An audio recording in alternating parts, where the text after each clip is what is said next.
আমি আপনাদের অত্যন্ত আনন্দের সঙ্গে জানাচ্ছি যে আমাদের দলের ভারপ্রাপ্ত চেয়ারম্যান, আমাদের কোটি কোটি মানুষের সবচেয়ে প্রিয় মানুষ,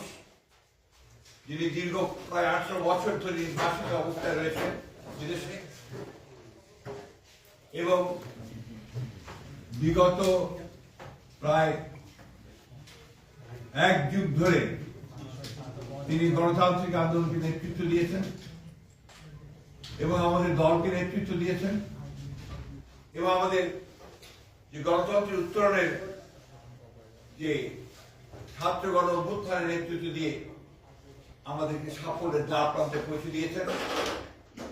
আমাদের সেই সংগ্রামী নেতা, এই দেশের গণমানুষের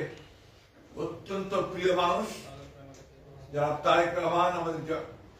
দলের ভারপ্রাপ্ত চেয়ারম্যান, তিনি আগামী 25শে ডিসেম্বর, আমি আবার রিপিট করছি যে আগামী 25শে ডিসেম্বর তিনি